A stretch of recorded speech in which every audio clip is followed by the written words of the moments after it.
Good morning, everybody. Oh, big stretch. Yes. It is an FYF FTP Friday. That means fuck your feelings, fuck the Packers Friday. Just like it's fuck the Packers every day here.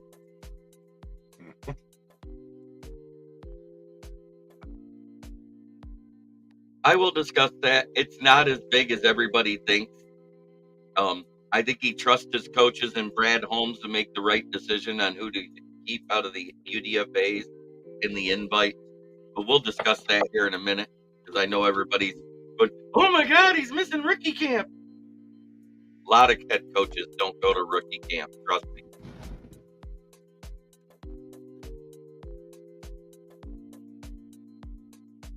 So we're going to talk about that. Rookie camp starts today. Everybody reports today, and the events start tomorrow and Sunday. It's a 3-day camp. Looking forward to seeing what we get out of it because it's got some interesting camp invites too. I got the list of everybody. Von Doom was nice and researched all the colleges for everybody. So we get to talk in depth a little bit. Couple key tall guys I like in there too. One's a CB who's 6'3", and there's a 6'4" wide receiver in there too. But that makes me happy. But let's get this show on the road.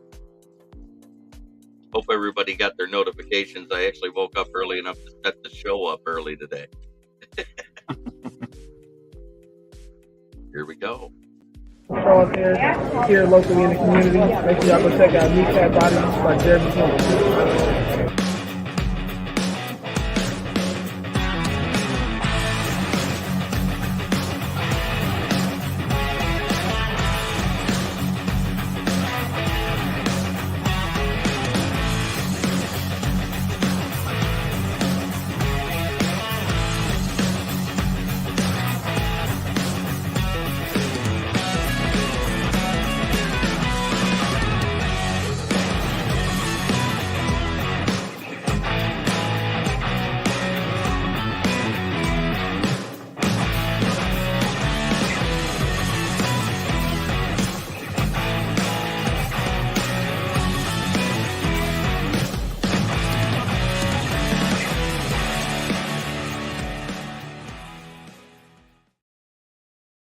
So, James Burgess, the word is out that Dan Campbell and his wife are house shopping this weekend in Grosse Pointe and trying to get to close on a house and move in. So that's what all this is about. When you get a chance to buy a house where you want it to be, you don't miss out on that. You tend to skip work for those days. Just saying, because that's about the whole thing about family. Remember, he said that's the only thing he puts in front of football is family. So that makes sense that him and his wife are going to get to close the deal, start moving, try to be settled before the actual big camps come up. We had the vets camp last week, and guess what? There wasn't a single holdout. James Burgess says, close to the yacht club. Is Undone comes in with a TGIF. Yes, thank God it's Friday. It's Friday for some. It's my Thursday. It's technically Leonard's Saturday because it's his day off. He started his weekend last night when he got off work. Nothing like putting in 60 hours in 4 days, right? It ain't right. It ain't right, but you do it every week. So I give you kudos. I know you're hurting like hell. I know you're tired, but yet you're able to get up, come here, do research with me, help, and let's get this shit going. Paul Jones with a good morning. At James Burgess, he heard a bald eagle was separated from its mother at the peak of Mount Everest, and he has to climb up to bring it back to America. That's great. Oh, that's a good one. I like that. I wish Even I if that had. was true, even I if wish that I was had. true, how far down the mountain does he get before he fries that fish and eats it? True.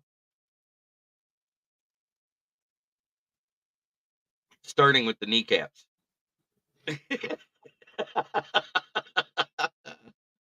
Plus one. Yeah, there's a plus one. So let's get into this. So number one, the numbers are out.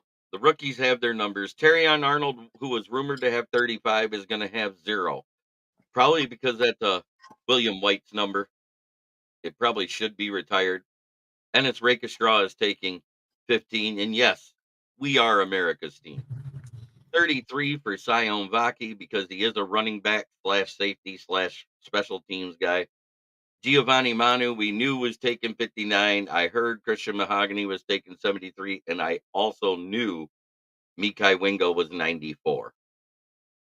So that's kind of cool. We know the numbers now, which pretty soon, as part of our repertoire of stuff we're going to sell for Lion stuff, if you guys want any of those jersey numbers on a black t-shirt to get your black t-shirt jerseys, let Von Doom know. Pricing will be out shortly. Is 15 really weird? Well, yeah, it is kind of weird now because the way the numbers are. Hi, Will. Good morning, sir. I feel like they will change their numbers after cuts. I I don't don't think think it's they that weird. now that they're No, official that they get started getting printed. no, they are official and they're being printed now so they can get the sales done before preseason. Once those are issued by the actual Lions website like that was, that means that's it for this year. That's their number. And Will Vogel chimes in. Hi, Jeremy and Von Doom, checking in from work. Nice to see you, Will. He will be on tonight. His suspension is done. So anybody that was worried about it, will be live and take his verbal lashings. What's up, Fred? Good morning. It's a great day to be a Lion. One pride. I'm free. They need to retire 15 for Golden Taint. He was here for a blip. What did he do for us other than get a lot of yak yards? If you can tell me that he helped us win a playoff game, I would retire that number. Oh wait, we didn't win a playoff game with them because Stafford was the QB. JV. Hmm. Not to be a dick, but you guys haven't really won that many playoff games in general. No, we haven't. You're not being a dick. I'm being honest. I'm sorry. Golden Tate was not all that in a bag of chips. I Not loved Golden Tate, especially because he hated Jalen Ramsey. Yeah, that was good. David Barnett, good morning. How you doing, sir? He said the Golden Taint. That's what I've always called him. Called him that since Notre Dame days. But at the same time, here is the list of the actual UDFAs we already have signed to the roster. This is the invite. Jalen Calhoun, who is of Duke, Steel Chambers of OSU, Duke Clemens. Was that Clemson, I believe he was from? Kingsley Eguaquan of Florida. Jalen Garnes, can't remember Dalen. Deron Gilbert, it says linebacker, but he's also a safety. Hogan Haddon is a Lions long snapper. Brian Hudson is another center. He also Uh, played JB Garnes was Wake Forest. Garnes is Wake Forest. Okay, that's the guy. Maurice Norris was another one that was from a smaller school that didn't get a lot of notoriety. Fresno, Isaac Fresno State. Fresno State. Yep, Isaac I got Rex that was list too. correct. That's Isaac the Resk was BYU. BYU. Okay. Lauren Strickland, James Turner out of Michigan, Isaac Ukwu, who I know nothing about. But Nate Lynn's from William and Mary College. We do know that because he was here for a top 30 visit. And Isaiah Isaac Williams is was from Miss. Ole Miss. Okay. Isaiah Williams was from Illinois. Mm-hmm.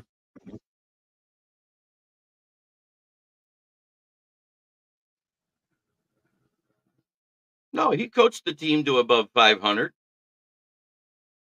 Oh, to beat a team above 500? You're true. Mateus Longoria says, "What up, everyone? I love the gray shirt. Thank you, Will. Like like Tate, but wasn't any better than Perriman. No, because Rags needs an understory. That is exactly right. But what's funny is Brian Hudson. Will Vogel has the good one. I like 0 for Arnold because it means no fucks given. That is probably the best thing he said about a Lions jersey number ever. Hey VD, are you about as happy as Allen Robinson as you were about Galladay? It's a serious question. Um, I'm actually happier about Allen Robinson and Galladay because the contract's nowhere near what Galladay's was. And right now, So, we don't have any veteran in our locker room because Darius Slayton's holding out. He's not at practice right now. He's trying to get a new deal worked out. So we needed an old guy there to talk to these kids, basically. So I don't hate it. so I'm gonna give the name, the height of what I got for each one of these camp invites. Von Doom's gonna the only guy I know about is Grand Valley State University, the quarterback. But other than that, Von Doom's got the rest of them. Mhm. We got Theo Day, quarterback, 6'5" and 227. What school? He was Northern Iowa, but he was also a transfer from Michigan State that went out there. I thought I recognized the name. Uh, Mm-hmm. Devin Maddox, 5'9", 159 wide receiver. He's from Toledo. Drew Dixon, wide receiver, 6'4", 206 pounds. He's from Limestone College. Oh, that's a community college, if I'm not mistaken. Yes. And let me Cade see Peterson, here. quarterback, 6'4", 228, out of Grand Valley State University, right here in Grand Rapids, Michigan. Michael Herzog, 5'9" and 199. Herzog, he's from Hillsdale College. Kyler McMichael, cornerback, 6 foot tall, 208 pounds. Yeah, he's from University of North Carolina. He's a 1-year veteran. He's played in the league already. Oh, okay. Ayalola. Wow, that was a tongue twister. Safety, 5 foot. Ayola. Yeah, it doesn't say what college he went to. He's from London, England. He was in that international football program. This is Oh, his so it second year in the means league. he could be on that pathways and be the exemption to be a 55th guy on the roster, right? Yep. JJ Ross, 6'3", 208-pound corner. Yeah, he's from Western Illinois.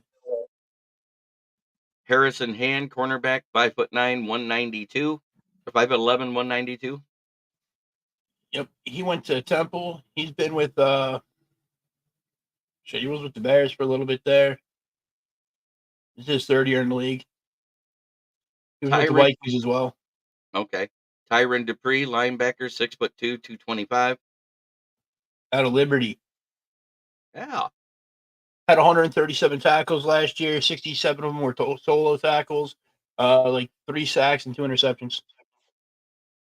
nice. He's my favorite on that list. Daryl Johnson, outside linebacker, 6'6", 268 pounds.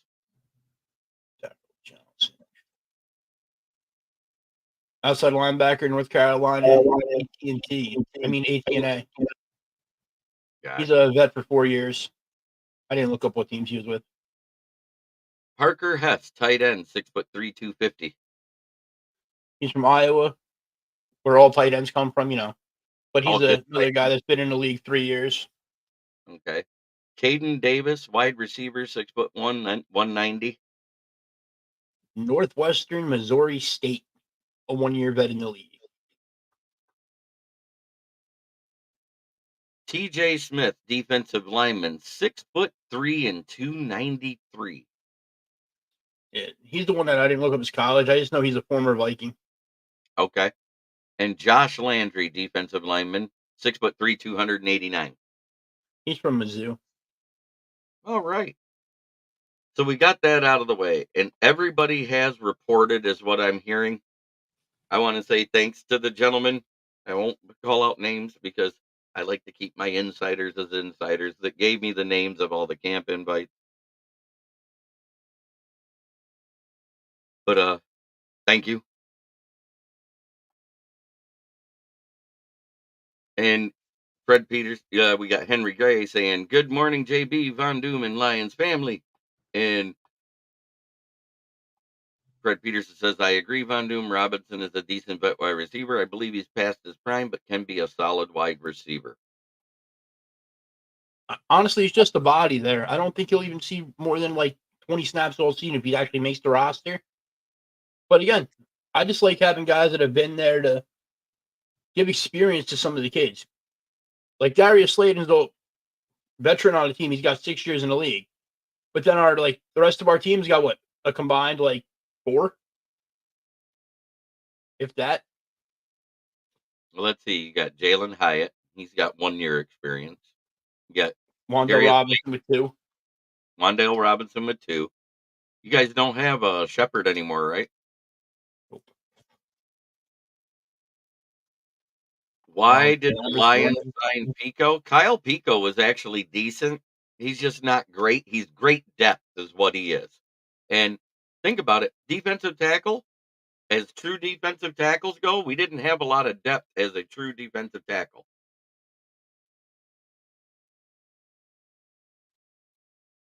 If Hooker throws 15 touchdowns in the preseason, do we bench Goff? He throws 15 touchdowns in the preseason. I hope we trade Goff. I'm not gonna lie. If that's what happens, trade him. Save that 25 million and say screw signing him for anything over 45. Can't cut a rookie in their second year. The dead cap is 10 million more than they make. Not that you can't, you shouldn't. The Raiders have proved you can cut a first rounder in your second year. Yeah, Alex Leatherwood. and the Cardinals with Josh Rosen. But anyways, Didn't they I'm trade not, Rosen? they still took on a huge dead cap hit for trading him in his second year. It's no different than a cut. That guy And had the worst fucking luck. they offered to pay the first year of the contract to do it. So I don't agree That's with such a that. bad beat. Broderick Martin actually cut about 20 to 30 pounds.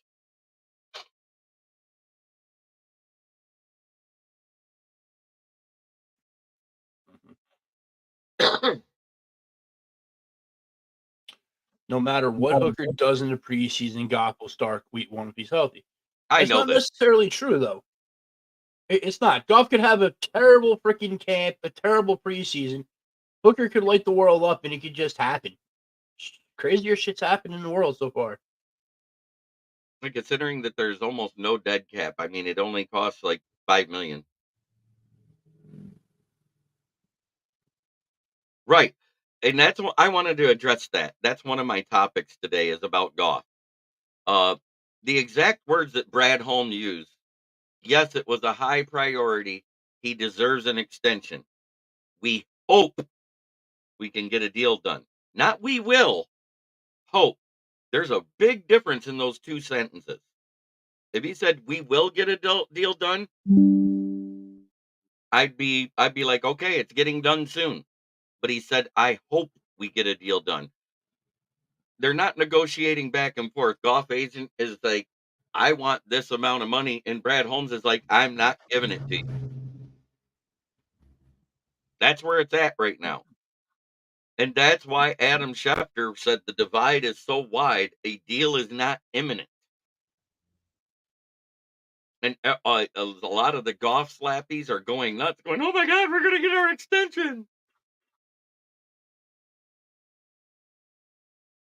You know, I had an exchange with one of them the other day, and we had a little back and forth, and I was like, explain this to me. If Goff is such a high priority to them, why the hell wasn't he the one that got the deal first?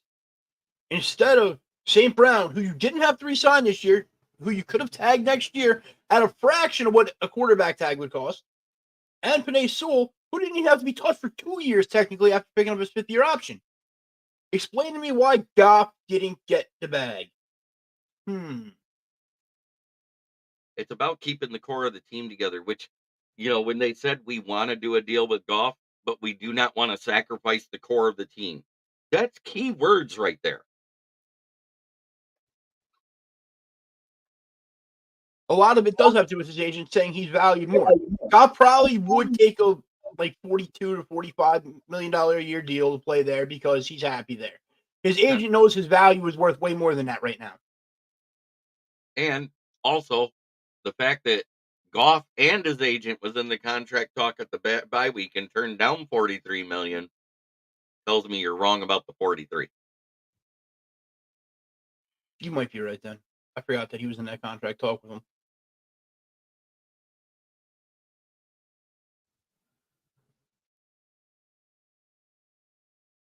Exactly. People talking about how Holmes talked about Goff. I'd like to remind them how highly they talked about Collins, Flowers, and Akuda too. This regime has not talked negative about anyone when asked. Absolutely. Look at the introductory presser for Dan Campbell. He literally talked about the draft where we drafted Jelani Tavai and what was wrong with Jared Davis in the same sentences. Jared Davis is a great athlete. I believe he's been misused and played at the wrong position. When the Lions drafted Jelani Tavai, I may or may not have broken my tablet or computer screen. We kept Jelani Tavai. We cut Jared Davis that year. I don't think the agent's going to cave because of his commission, and nor should he. And honestly, with the way the NFL is right now, and how many teams still need a quarterback, and his age, what's he going to be, like 28, 29 after the end of the season? He'll be 29 at the end of the season. He could command a massive contract. He could realistically get a 4-year, $200 million, almost fully guaranteed deal. There's no point to cave. And James Burgess, I think you're exactly right. Goff's agent will not take anything less than 52 million because guess who makes 51.5 this year? Kyler Murray. And Well, I'm then sorry realistically, he if shouldn't. anybody and if anybody says that they'll take Kyler Murray over Goff, they bump their goddamn head. Be lucky he's not saying 60 million is his fucking number because that's what Dak's making this year. Right. So at that point, you should be like, shit, I want 75 million. 29 now, turns 30 in October. If we don't sign Goff, Goff is a Raider next season. And that's probably his best fit, really. If you think about it, it'll be there or Arizona. Please don't go to Arizona and ruin Harrison's career. Exactly, JB. He's better than Kyler, but by a full order of magnitude. There's a good chance he will. Yeah, that's the other thing. No matter where he goes, if Ben Johnson becomes a head coach, he'll tell him, get him. He runs my offense. Like, I'm not a Goff fan at all. Everybody knows this. Ben Johnson's offense is perfect for Jared Goff. It is the perfect system for him. We can, but at the same time, if you look at who we got coming up to sign next year and the following year, if Hendon Hooker lights up the preseason,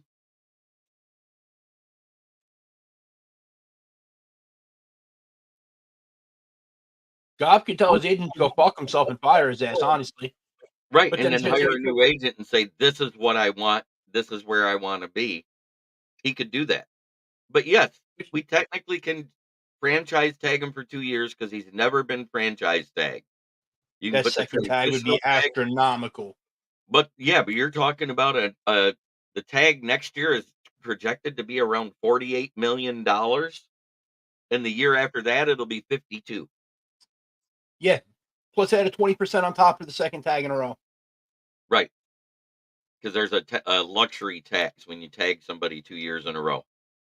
If you tag him for a third time, it's a 50% increase over the highest paid player. If Atlanta had the cap room for a $32 million quarterback, they'd do it, but they already spent that on Cousins.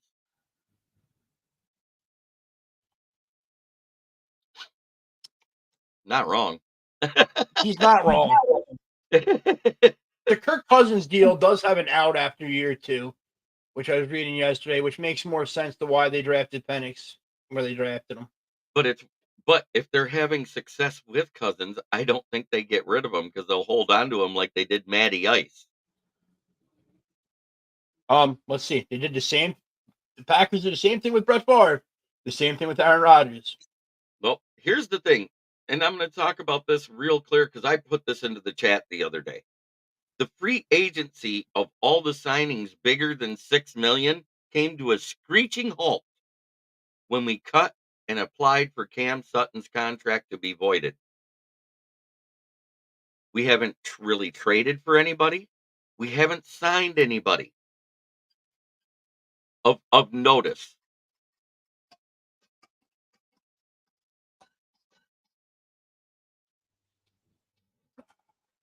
Exactly, Fred Peterson. But anyways, and I don't think we're in on the Bud Dupree signing because of it.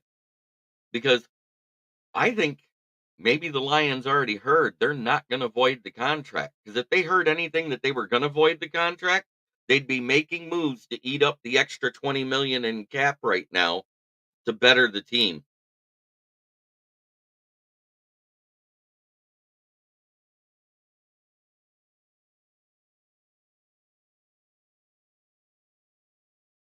I think they know it's not being voided, and that 20 million's gone already, people. The $12.5 million cap hit for Sutton plus a $7.5 million dead cap hit is 20 million. Mm-hmm. What teams really need a QB now? Minnesota, but I don't want them in the division. The New York Giants, and they have cap room next year. Dear God, don't do it. Don't do it. Dear God. You'd have to become a golf flappy. I would quit being a Giants fan.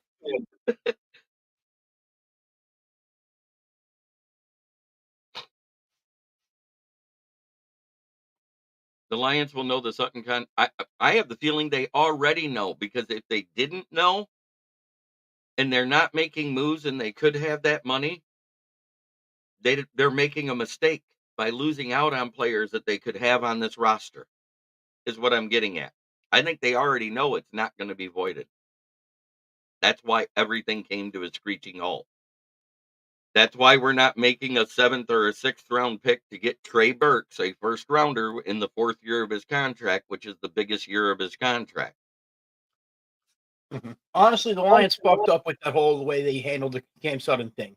They should have suspended him, not cut him. Because Right. suspending him for conduct detrimental to the team will void his contract because he's suspended for it. Right. That'll void the guarantees in his contract. Then you cut him after the setup.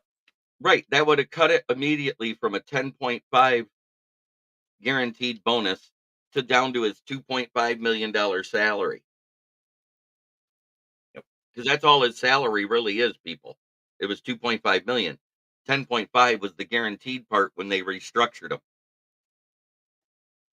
So, yeah, the Sutton's got to be one of the biggest disasters in Lion history. It was an overreaction, but when the Hillsborough County Sheriff issued a felony warrant, and that's what was issued, most teams handle felony warrants that way.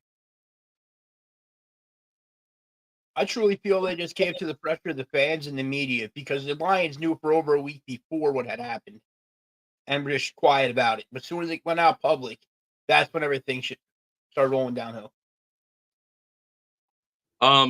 Rumor is he didn't chuck her out. That was somebody's opinion. Yeah, he choked that bitch out. He didn't throw her out. Right.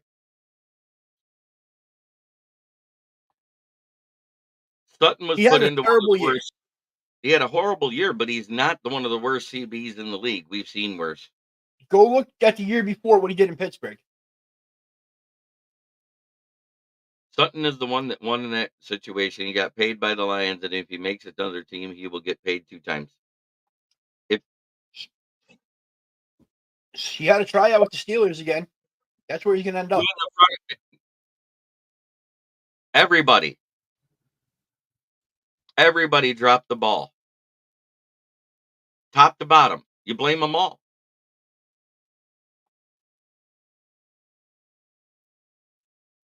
Think about the backlash they'd have got. Let's hear this out. Let's say it wasn't reduced to a misdemeanor and he was arrested and he's still sitting in jail right now and they didn't cut him. How much backlash would the team be getting from female fans alone? A lot, because they don't understand the way contracts work. Perception fucking matters is what it was, and that's why his ass was cut. Yes, Brian Branch was named the top-rated impact player for defense. It's Yep, as top-rated a rookie.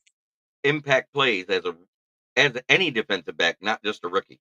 Yes, at 7.8% of his plays were impact plays. Holmes will never sign an external free agent to a 3-year contract again after the Sutton situation. I doubt that. It'd have to be somebody big to Right. fucking warrant him doing it. Because remember, he warned us all this preseason, and all of the fans went nuts. Oh, we're going to sign this guy, this guy, this guy, this guy. He said, we have big aspirations this year, but this is not the year for a splash signing. Which honestly to Yeah. me just sounds to me saying that, him saying like, well, we're not going to make a splash sign, so we don't think we're just one piece away. We're a few pieces away. Right.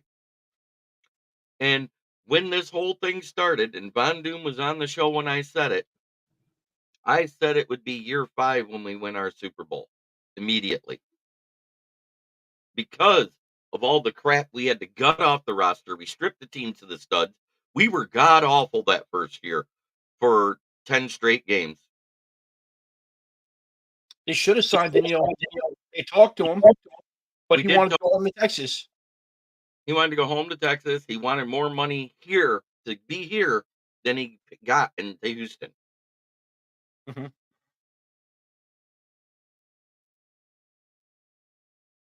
We're not saying he's not going to use free agency. He's just not going to go freaking ham on it.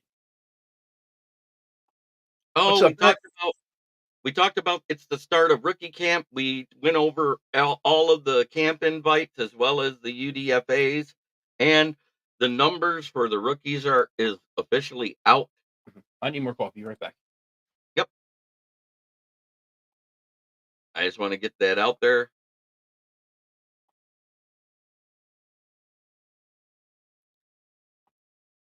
Zero for Terrion Arnold. Agent Zero. No fucks given. And it's Rakestraw is 15. Sion Baki's 33. Giovanni Manu, we knew was 59. Mikai Wingo, we knew was 94. And we had heard rumors, but it wasn't confirmed that Christian Mahogany was 73. Oh, let's see. I know Frank Ragnow. Technically, Graham Glasgow. Even though he's a retread back, he is from the previous regime. Taylor Decker. I think that's it. Not for what they got him for. If you think about it, Reader wasn't that big of a splash at 13 million. That's not a big signing. That's average DT2 money. If it had been a splash signing, it'd be somebody worth. JRM wasn't a splash signing either at 3 million. That was a re-sign. We re-signed him. He never left the building. Tom Kennedy's getting less than $1 million a year. Reeves Maben wasn't a splash signing. He was on the team. He was a re-sign. He was signed before free agency. I'm saying in free agency, what splash signings did we make?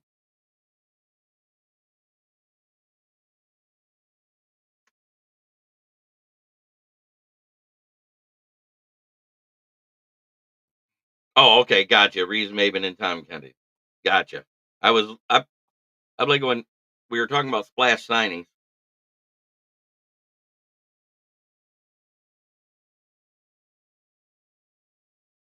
Can't tag a guy 3 years after his second contract. It's 2 at most.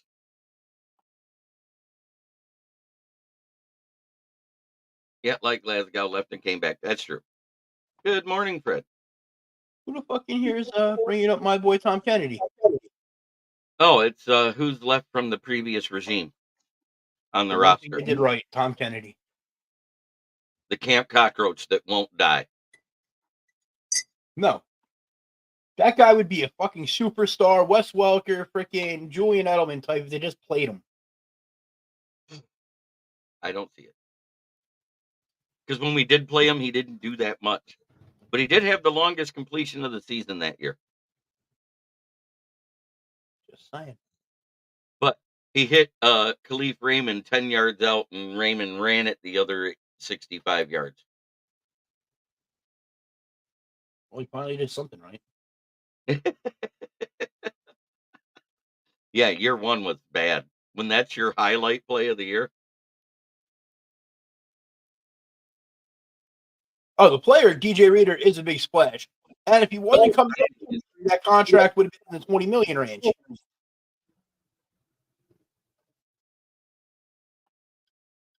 Yeah, all in year one. What has he done since? Quit hating. Tom should do some Panther time. Bet he'd wipe out some dudes in the UFL. Oh, I don't doubt it. I don't Tom doubt that at Kennedy all. is the football equivalent of R-Truth in wrestling. He's a timeless wonder. He's a national treasure. Quit fucking with him. Cephas is actually a Buffalo Bill. Wasn't he suspended for gambling too? Yep. Holmes' track record with external FAs isn't great. And that's one of the reasons why I kind of worry about his signings has been better than his trades. If you That's why you're think worried about about it, Marlon Davis. until Cam Sutton got hurt, he was actually having a good season to begin the year. Everybody forgets this. He actually looked good for like the first 6 weeks. Then he hurt his foot. And then boom, Eli Apple. Yeah, and then he became absolute trash because he couldn't keep up with anybody. Okay. Brent, let's see. I'm very curious to see how they use Vaki. What do you guys think? I am pretty sure Vaki is mainly going to be their kick and punt returner. And then maybe a gunner on returns when he on the defensive side. Yeah, I don't think he was actually brought in to actually play offense or defense. I think he was brought in for special teams because of the rule changes. No, Sutton sucked. He was only good. He had what was it, 6 pass deflections, and they were all in the first 6 weeks. I think he was pretty good. I'm with you. I'm done. He sucks.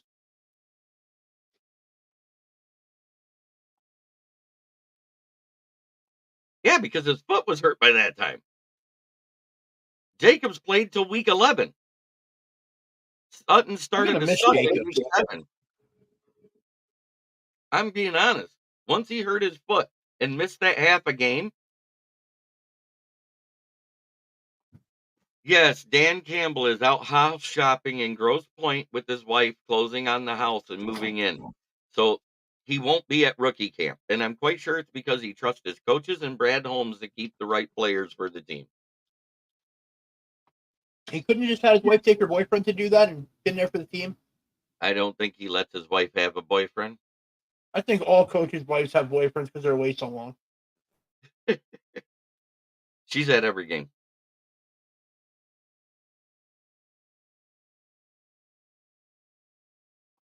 I disagree with that completely.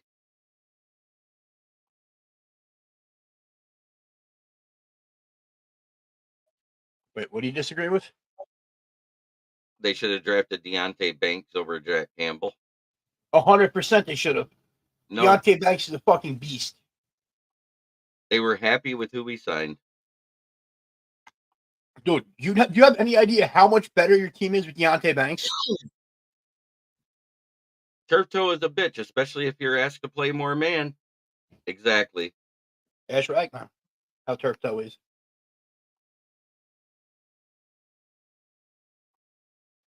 Reeder and Davenport are really injury risk, right? Very good players that remove peace of mind.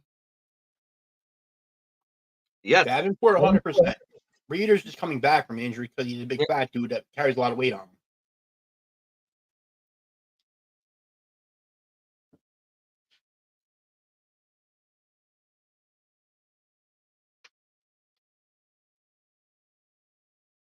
Every time I read this guy's name, it's a Detroit fan name. I read it as Detroit Fat Man, and I don't know why, and I'm sorry about that.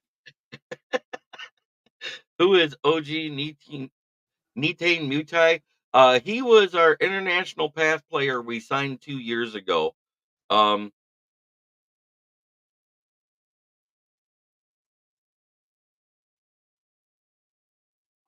Darren Waller, who announced he's retiring.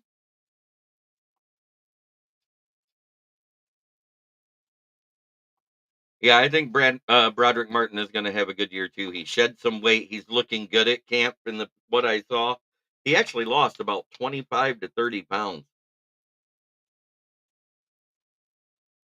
So at his height, at 310, and able to bend better because his belly's not in the way, Mm-hmm.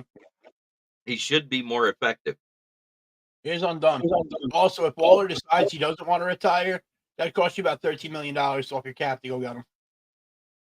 We aren't trading or signing anybody, people. That's what And I'm if you want basically him, saying. make the trade, please. I'll take a seventh in like 2029.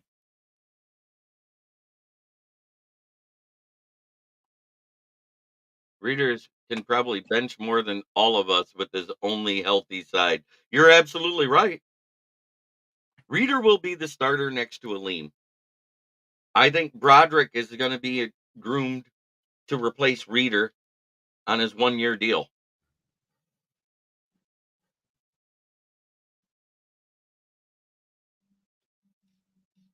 I agree. We don't need Waller anyway. We're okay at tight end and much more than okay.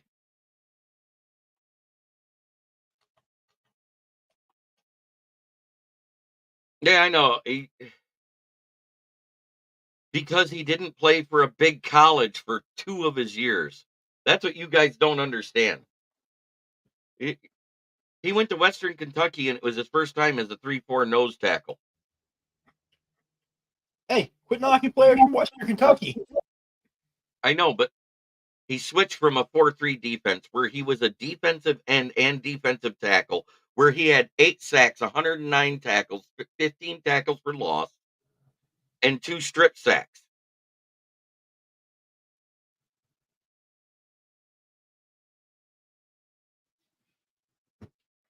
Yeah, he's going to be weighing about 320 to 325 now because he was at 340, maybe even down to 315. And you can't find community college stuff on film. Can you really even So count community college shit with the amount of competition they actually play? I'm just saying, I was saying I just rattled off his stats from community college. Mm-hmm. I'm just saying he played defensive end and defensive two in a 4-man front system at Northern Alabama Community College Mm-hmm. You know what, though, because man? he was a, he was drafted where basically if we didn't have compensatory picks, he'd have been a 4th rounder. Mm-hmm. And you know what? Even if he is a bust, he's still not as bad as Levi, who was a second rounder. Met Marshawn Nealon family at my booth store just now. Saw baby pictures and why I'm late. Hey, that's good. That's great. Glad you got to meet him. He is a hometown product. Who drafted him? Cowboys? Yeah, with our pick. Didn't realize how great Aleem was last year. Him and Reeder are going to be top 3 interior lineman duo in the league. I say top 10. I'm not going to go that far yet.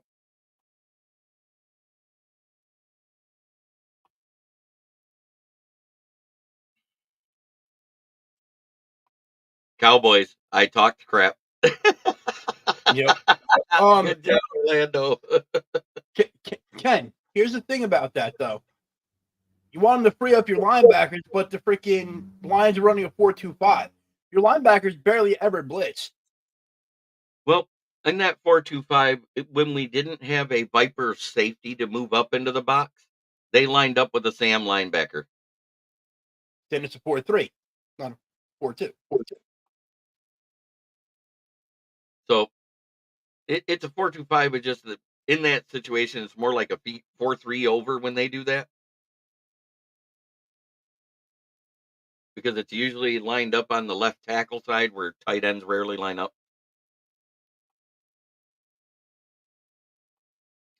I don't know if Davenport's even going to be healthy to start the season. I've been saying this all along, and it's a 65% chance that Betts ends up our starter at DN. Right there, you're already completely just forgetting about James Houston still being on the roster. James Houston is a situational pass rusher that can't defend the run. It's not his job to defend the run. It's his job to kill the quarterback. I understand.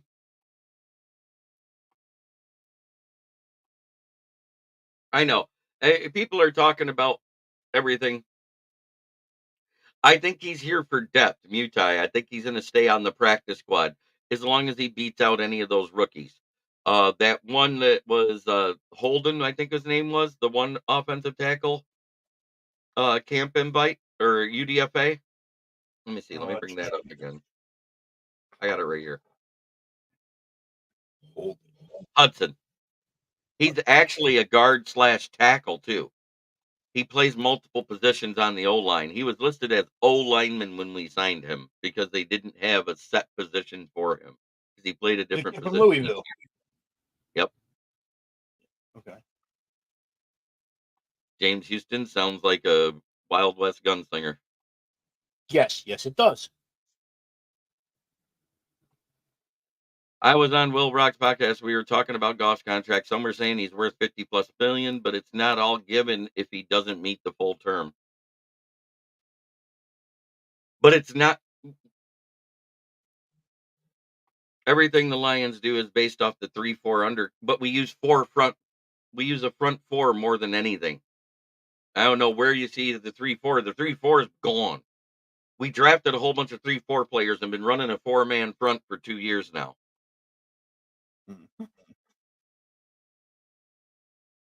I love Iffy and Brian Branch, two of my favorite safeties in the league. Branch definitely being the first. But they don't get the opportunity to blitz enough. Last year, once they started blitzing Iffy, look what the hell he did. He was the best pass rusher on the entire team. It's Ifeatu. That's Ifeatu. Melifonwu. Melifonwu.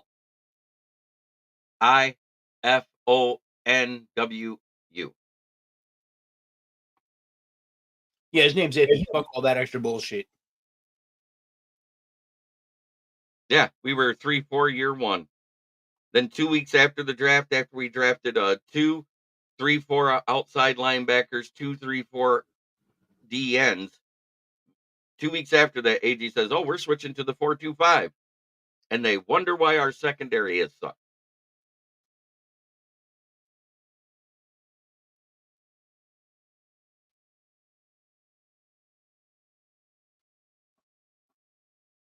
Don't I go just there don't yet. know how fucking he still has a job, man. We told you how. Both those guys that had all the film, they got the thumb drive. Now they're off the roster. Benito Jones and Will Harris. So now it's time for AG to go. There's no more proof, huh? How do Easy. they re-sign Barnes and Iffy? It seems like no one will have to walk. If they re-sign Goff, they don't re-sign them. That's plain and simple. Not necessarily, because neither one of them needs to be signed for another 2 years. No, this is their last year. Not Branch. They're in year Branch is a 4. rookie. No, he's not. Not Branch. Barnes. Oh, Barnes and Barnes. Iffy. I thought that said Branch, man. My eyes No. are shit. I'm old. Leave me alone. That's why I wear glasses when I'm on here. Easy. Fuck Derek Barnes because he couldn't knock over Dak Prescott. I'll never forgive him. And Yeah. Iffy, You sign him some way or another. Yep. Iffy and Barnes are in the last year of control. One funky line. I absolutely understand what understand means there. The But outside when you linebacker say, lines up on the end in a wide 9 position almost. yeah, I understand. But we're actually using a four-man defensive line front where you have two D ends and two D tackles, is what I'm trying to say. It's not a 3-4 under. A 3-4 under would be one DN or two DNs and one D tackle, right? Mhm. Yes. Yeah. Ken Fisher agrees with you. I'm not a big fan of Barnes anyway after he missed that tackle in Dallas, which led to a 98-yard touchdown reception. We'll never forgive that man. I'm sorry. You can't run by and act like you're Caleb Williams talking to a microphone. Soft. SAWFT. So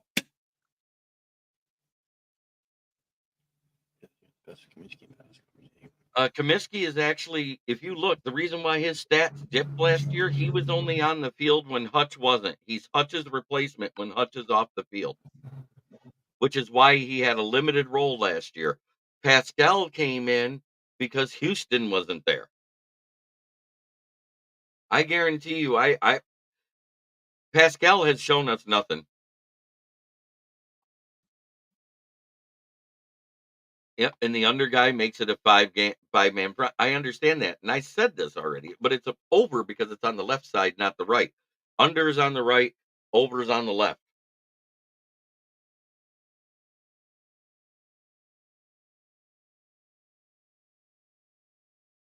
whatever happened to the good old days of just a base 3-4 and a base 4-3? I know. You can thank your Giants. They created the 4-2-5. They did And after you we lost all of guys our great don't have linebackers. that right.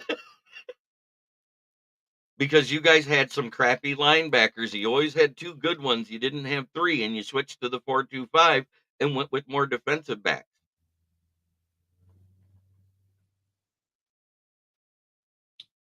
I think the odd man out this year is Levi Onwuzurike. Are you really saying Branch gets cut this year? He was a He second meant round Barnes. pick last year. He Oh, meant Barnes. okay, man. I'm sorry. Well, number one, we don't have enough linebackers to garner cutting Barnes. I think we're losing Levi Onwuzurike. For depth, you don't have enough. I think we're losing Levi Onwuzurike, who's also in the last year of his contract, who's shown us absolutely nothing and normally plays like dog shit. Pascal showed flashes.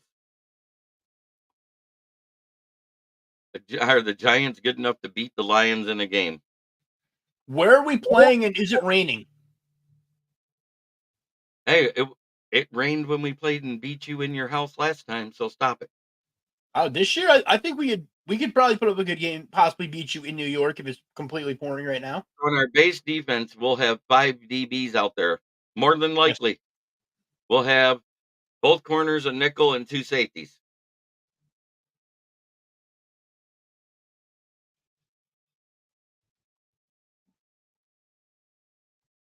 We were at our best when AG mixed in some zone blitz concepts and a healthy Iffy. Yeah, you're absolutely right.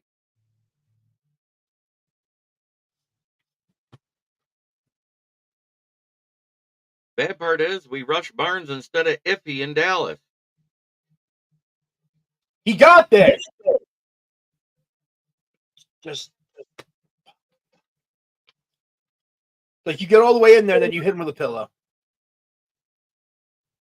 You watch Monday when they release the schedule to playing Dallas on a Monday night. Hope so time for some good old ass whooping of Jerry Jones and his Cowgirls. Playing them in Dallas, it never happens. We only beat them when they're in Detroit. Barnes, who I think Gibbs will be an All Pro this year. He could be. He could be. If you look at a couple of the running backs that made All Pro last year in the second and third teams, He was better than some of them, and he should have been.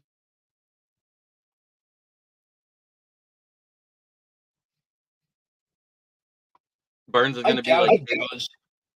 Barnes is going to be like Tayshaun Prince and make a career off of one play. That's about right. His one play that he has to his name was the stand up of Aaron Jones at the goal line in Week 18 when they were trying to make the playoffs. Mm-hmm. Now, Gibbs, he has all the talent in the world to be a Pro Bowler and an All Pro. I don't want him to be that because then that means that Montgomery's not getting his fair share of workloads anymore. I want them to keep splitting carries because it's going to extend both their careers longer. Well, according to NFL on CBS, everybody has a better defensive backfield than us because they ranked us at 15. I'm just telling you, there's some people out there hating on Monty and Gibbs.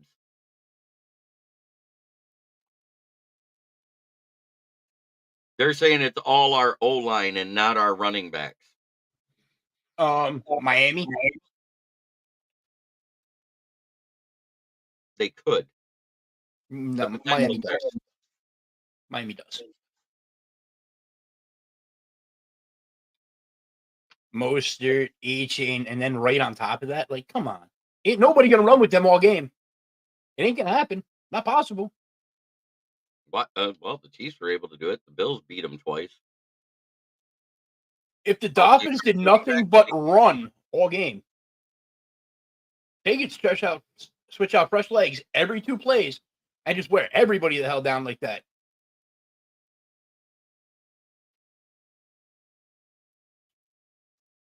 Trade Craig Reynolds. Get fucked. They need running back. No. We do need running backs, but no. We're going to rock with Eric Gray and freaking. I'll give them Jameer Jefferson.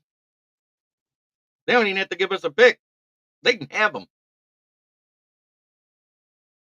Detroit could do the same. Craig Reynolds is nowhere near Monty or Gibbs' level of talent. I'm sorry. I will die on that hill. After our top 2, the talent drop off is huge. Mm-hmm. And that's really not a knock on Detroit or that. But at the same time, you look at it. Monty and Mostert. Mostert's a better running back than Monty all day. You can't deny that. A-Chain and Gibbs. Gibbs had more production, but when he was actually healthy last year, A-Chain was the best yards per carry back in the league. I don't care about the yards per carry. He was very limited in the carries he had. Yeah, he also had back-to-back like 210-yard games. Reynolds? No. A-Chain. Peace out, fellas. I got to roll. Thank you, Matthias. Jameer Jefferson is a stud. Saw him in camp, by far the second best running back after Gibbs. Hasn't touched the field, and when he's been on the field, has been complete ass in game situations. And he runs funny. Motherfucker bow-legged.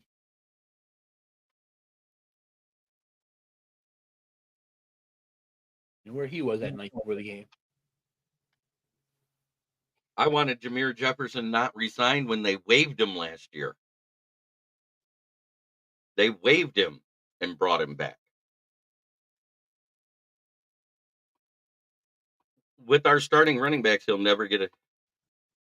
Oh, it's FTP time for you. Oh, that sounds good. Let's do it. Because it is a fuck your feelings Friday. And when it comes to Packer fans, we always say, what? Fuck the Packers.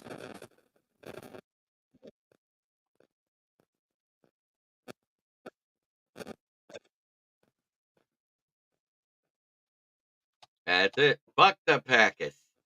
I'm late to the party, but nobody's going to tell me. Craig or Jameer is better than a third string spot. Exactly. Here's what I got to say to all those Packer fans. Much better. I sent in you. Cry like bitch you should. Because it didn't happen once this year. It happened twice. The draft board at the top 3 for the Packers was released. Number 1 was Terrion Arnold. Number 2 was Jordan Morgan. Number 3 was Cooper DeJean. What did the Lions do when they found out that Terrion Arnold was the Packers' number 1 choice? Traded up right in front of him with the Cowboys and stole him. What did Philly do when they found out the Packers wanted Cooper DeJean? Traded 2 picks in front of him and stole him in the second round, right? in the second round. Yoli Cruz says, "Good morning, everyone." Good morning, Yoli. So, time to scamper all. Have a great weekend. So, technically, they got lionized twice in the same draft by 2 different teams, and it's great. Man, you're laughing here like that's great. But I remember watching that draft and how horrible I felt every time the Cowboys or the Jets came up to make a pick. So Yes, it's not we will great. be doing the Lions Fan Cave tonight at 9 p.m. I have some topics coming up. We also have a new guest coming in. You know I'm a Packer fan. That's okay. I allow Packer fans to come on my Lions show. It's fine. As long as you can take the occasional fuck the Packers, you're good.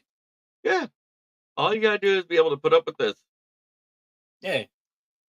They'll all shit on your team every once in a while. I'll give you some credit here and there. That's Fred's thrilling parade.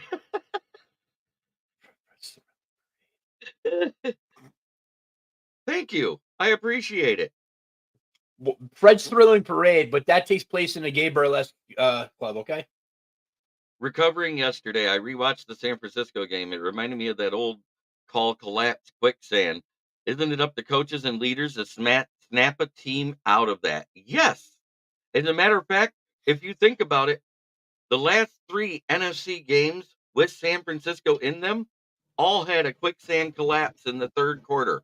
Packers had it versus San Francisco. The Lions had it versus San Francisco. And San Francisco had it versus the Chiefs. They all did exactly the same thing. They stopped running the ball in the third quarter, allowed them to get back in the game, take the lead, and then couldn't catch back up. All 3 teams did that. And if you look at it, the same thing happened to all of them. The first drive, they had the ball. They came out. They tried to run. It was unsuccessful, so they got away from it for the rest of the game. Yep. We ran 6 runs in the fourth quarter and only 1 in the third. David, you are a brave man. I saw they were replaying it last night. It made me sick to my stomach. So, and what's crazy about that is, remember, Kyle Shanahan was the offensive coordinator for the Atlanta Falcons in the Super Bowl, who did the exact same thing versus the Patriots and lost the Super Bowl. You're welcome, Ms. Undone. I try. Yes, we will go live every morning, and starting in June, it'll be 2 shows back to back. One right here on YouTube and the other one on Roku. So we will have a hard out in June. We got to be done in 50 to 55 minutes. I can't stay late like this because I got another show to do. So I will be on the NFC North Roku channel. I don't know the name of it yet for sure. And as soon as I get the name, I will put it as a community post on YouTube and on Facebook. But try every day. I don't know. They still got that great offense. They still got most of their defense intact. They lost a couple players here and there, but they got rookies that might be good. But try every day to be a better person than you were the day before. It's the only way to make the world a better place. It starts right here in your own heart.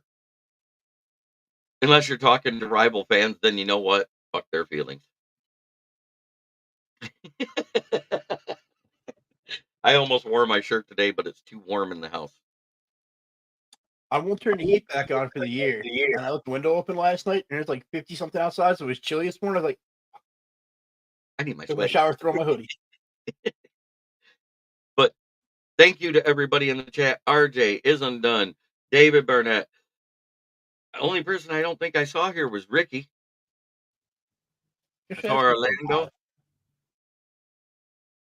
He has not been feeling well lately, though, and been busy. He's been ignoring notifications. I didn't get my notification. Oh yeah, I did. Yoli, thanks for being a first time commenter. It was awesome to see you. It's awesome to meet you.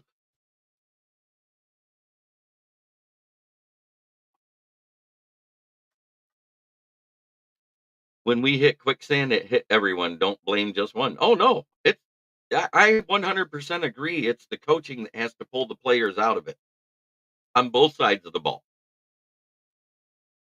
So honestly, like your defense needs a guy like Ray Lewis on it. Because that shit would have happened with Ray Lewis on the team. He'd have been out there beating the shit out of his own players, getting their heads back in that game, getting them fired up.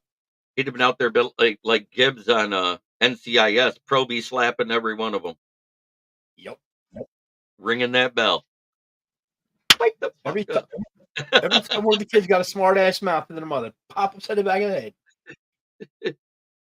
Best And move ever. Why'd you give them? Because they needed it.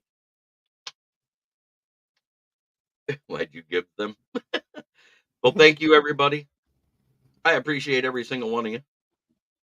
I do have a couple other sponsors I have to talk about because they actually pay us to do this. It's how we can afford StreamYard.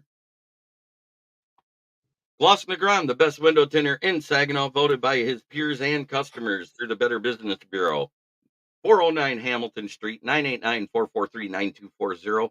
Give them a call. Schedule your appointment to get your window detailed, or windows tinted, or your auto detailed to get the smell of swamp ass from the winter. That way you can go out there and roll down the window and attract the honeys or attract the hotties for the girls. Make it look like this Audi SUV or this 300 C-Class.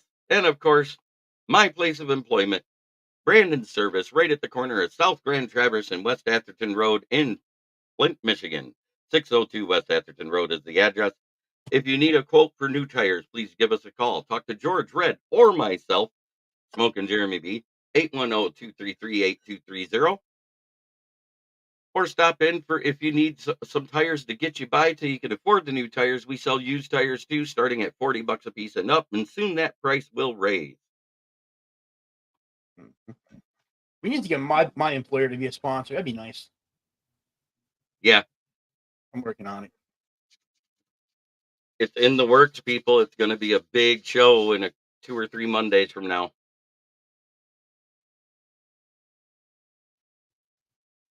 I posted the rookie numbers there. RJ, you weren't in here. I'll show them to you. I got them already. At least for the draftees. 0 for Terrion Arnold, 15 for Ennis Rakestraw, 33 for Sion Vaki, 59 for Giovanni Manu, 73 for Christian Mahogany, and 94 for Mikai Wingo. Contact Von Doom if you want your black t-shirts. We are going to be making up rookie t-shirts. Or any number you want from the team, really. Contact Von Doom. He will let you know pricing and what it is shipped.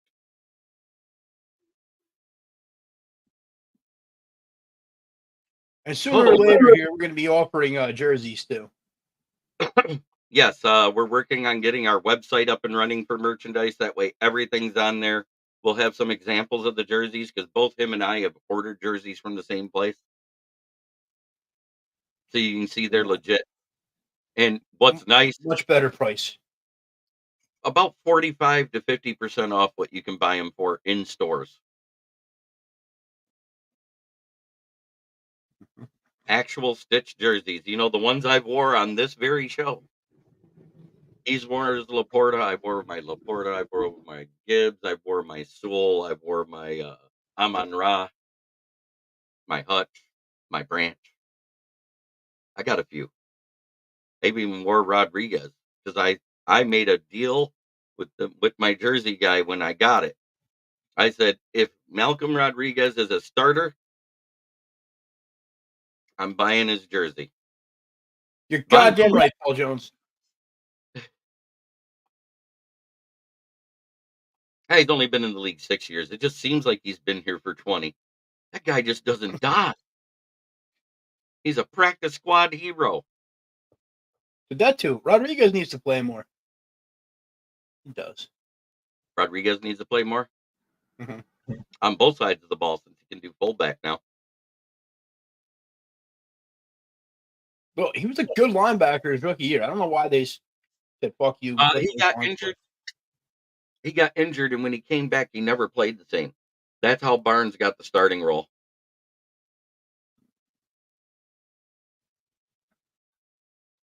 I still don't know why we don't go out and sign Xander for Horvath. Get a Because you real don't need fullback. real. Nobody uses the real fullback but Baltimore and freaking 49ers. Don't know yet because they pushed the release till next week. It'll be on Wednesday. So our NFL roundtable talks, we will go over all 32 schedules. Right now, as it sits, without knowing who we play or when, Lions have the 11th hardest schedule according to that. And it's at 0.509, which is actually not that much higher than what it was last year, which is surprising seeing how they were a first place team in the division. But it's also because we don't have to play Kansas City again. I'm mad they pushed the schedule release. Hopefully it's fire. So that's what next week's show is going to be. It's going to be about the schedule release. We'll cover a few other news topics that we can. I already know I got Ralph Williams of RW Media from the Pittsburgh Steelers to come on. I've got Robert Scope of Sports Scope, a Chiefs fan, to come on. And we're going to have a couple more because I'm tired of it just being me and Von Doom every show. So if you want to be on a show, shoot us an email. My smokkinjeremyb@gmail.com. I will send you the link for our Friday night 9 p.m. man cave chat.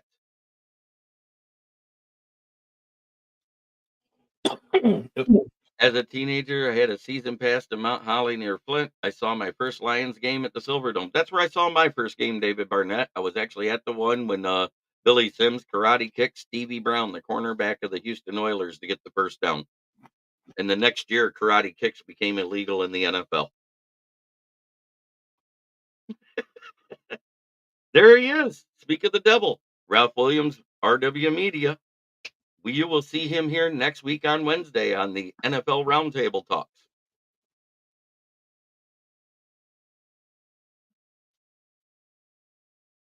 I just hyped up the fact you're going to be on, Ralph. I love bringing fans of other teams on too to talk about generic NFL news because then you get an opinion of your team from another fan base. But thanks very much. I got to get out of here. I'm quite sure Von Doom wants to spend some time with the family. He's getting all antsy sitting there. No, you don't want to spend. You would rather stay right here? Fuck them kids.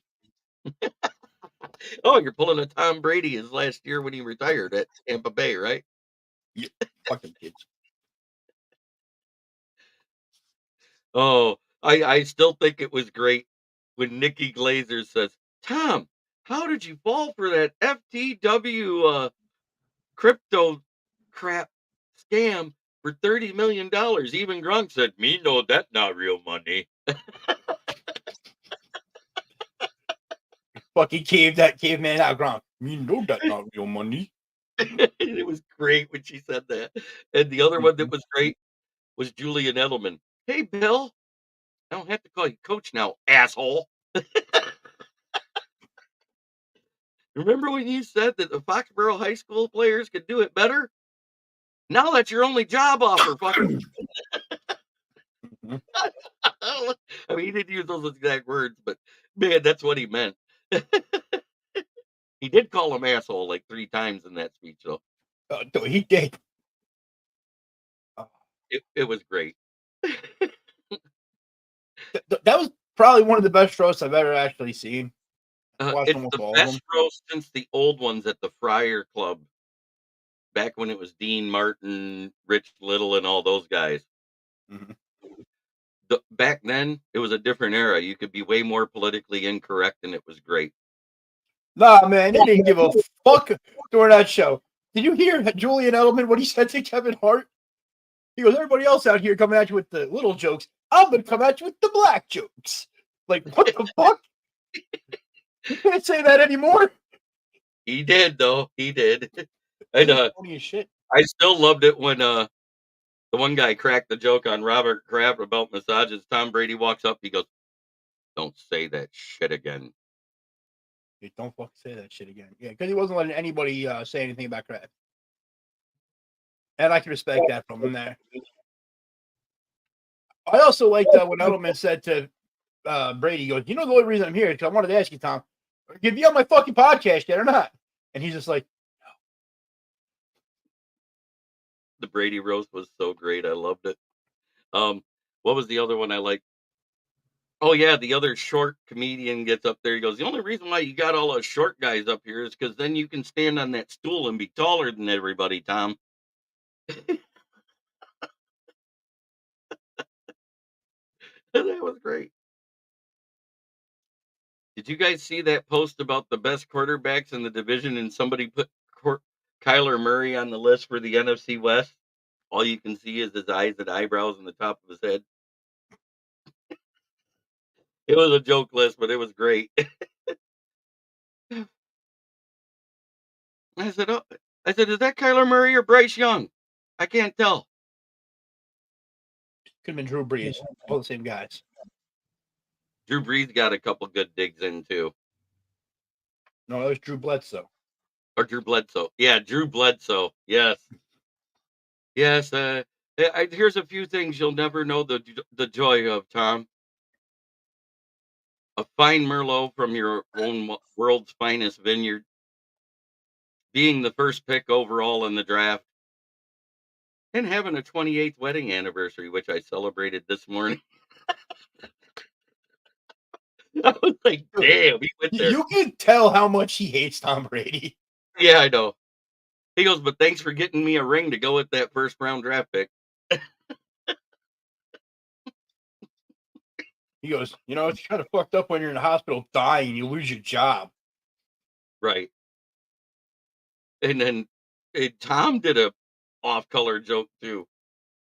I remember back in September 2001, my first year, I got a chance to start, and those two jets that crashed into Drew Bledsoe, and I was like, but he was actually right. If you remember the play when Bledsoe got hurt, he got sandwiched between a defensive tackle and a DN. I know. He was right. He made it sound like he was referencing 9/11, and instead it was when Bledsoe got taken out. It was great. It was great, but it was like everybody was like, "Oh yeah," and then they giggled.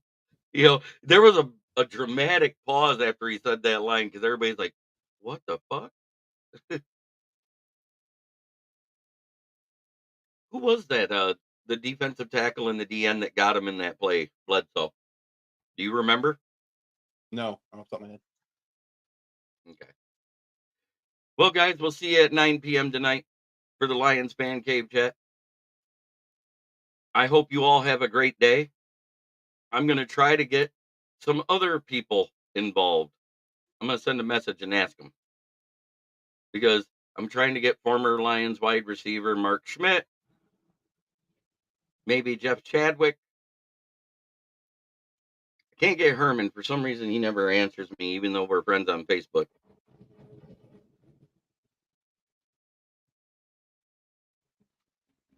Maybe even Stefan Logan or Glover. I've talked to them all before. But it's about time we start broadening and getting some former players, get their insights on the current roster. Man, screw that. Let's get somebody important like Tom Kennedy. If I could get in touch with his agent, I would.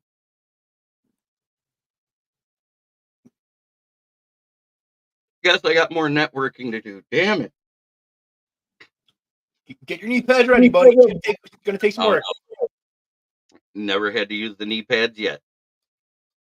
Hence why we haven't had a big name guest yet. There's one lined up. Shush. But you work at a tire shop, right? Yes, I do.